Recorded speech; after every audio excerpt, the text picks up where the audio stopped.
Welcome to Chapter 8. So far we've studied a single producer deciding how many workers to hire. In this lesson we zoom out to the whole market, and we answer a deeper question. Where does the wage itself come from? Here is the question.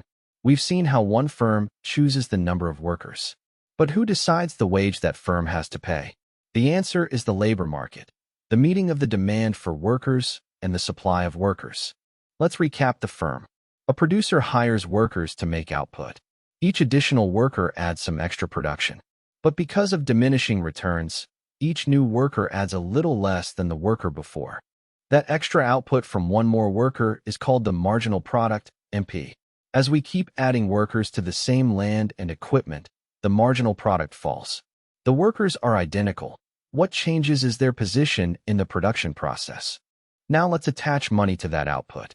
The value of the marginal product equals the marginal product times the price of the good.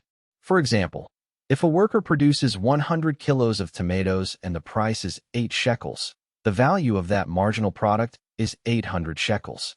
Let's use Michael's orange grove. The wage for each worker is 5,000 shekels. The price of oranges is 10 shekels per kilo. And we are given the production function. How total output depends on the number of workers. Here is the production function. One worker produces 1,200 kilos. 2 workers, 2,000.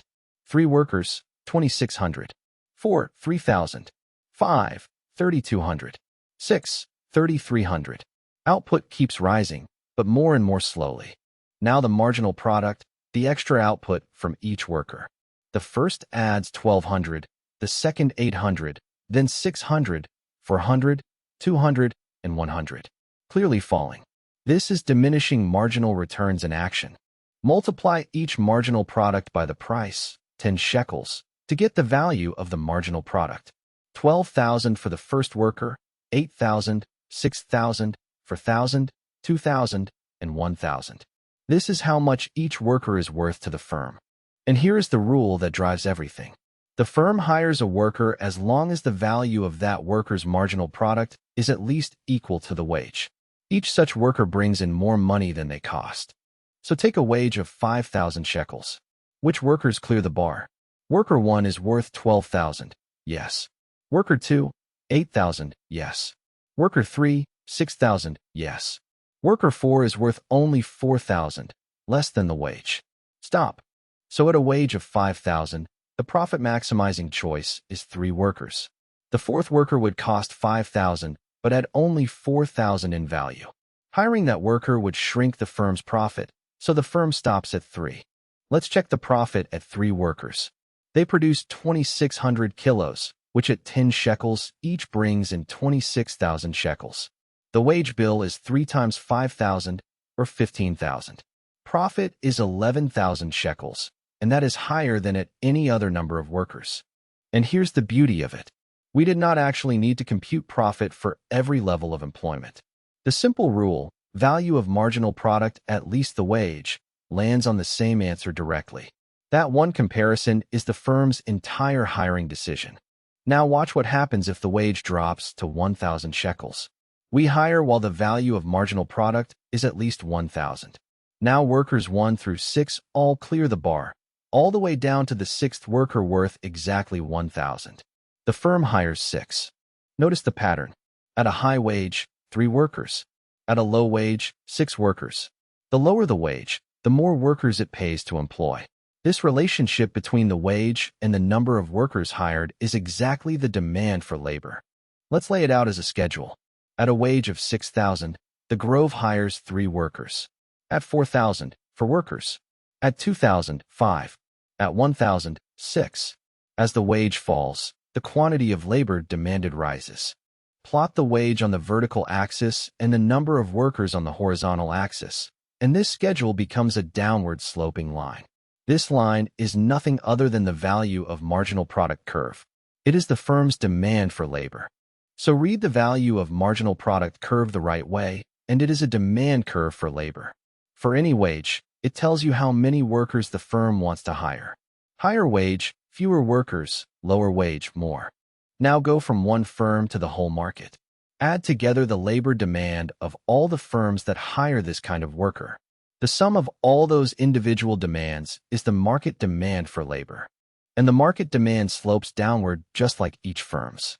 The lower the wage, the more workers employers across the entire market want to hire. That is the demand side of the labor market. Now the other side. Demand comes from firms. Supply comes from the workers themselves, the people who are willing and available to work at the going wage. Here is the key assumption for the short run. The number of available workers is essentially fixed. Within the relevant range, more or less the same number of people show up to work no matter what the wage is. So we draw the supply of labor as a vertical line at that fixed number of workers. Economists call this perfectly inelastic supply. The quantity supplied simply does not respond to the wage. Why vertical? Because in the short run, a higher wage does not magically create more workers, and a lower wage does not make them disappear. The quantity of labor stays put, so supply is a straight vertical line. Now we bring both sides into one picture. The downward sloping demand, the value of marginal product, and the vertical supply, the fixed pool of workers, on the same graph of wage against number of workers. Where the demand curve meets the vertical supply, the market settles. That crossing point, E, sets the wage. We call it W star, the equilibrium wage. It's the wage at which the firm's demand exactly absorbs the available workers. At this equilibrium wage, every available worker is employed. There is no shortage of labor and no surplus. Demand meets the fixed supply exactly, and the market clears. Now, let's bring in the government. Suppose the state imposes a minimum wage, a legal floor on pay. And crucially, suppose it sets that floor above the equilibrium wage W star. On the graph, we draw the minimum wage as a horizontal line sitting above W star. Firms are now forbidden to pay less than this floor, so this higher wage is what they must offer. At this higher wage, firms move up along their demand curve, and they want fewer workers. Call that smaller number QD, the quantity of labor demanded. But the supply of workers is still fixed at QS, the same full pool as before. So now the number of people who want to work, QS, is larger than the number firms are willing to hire, QD.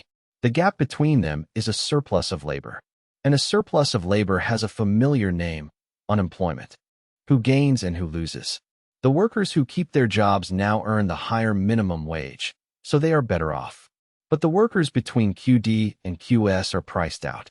They would happily work, yet there is no job for them. This is exactly why the minimum wage is so debated. It lifts the pay of the workers who keep their jobs, but it reduces the total number of jobs available. Economics can't settle the politics of that choice, but it makes the trade-off perfectly visible. Let's pull it together.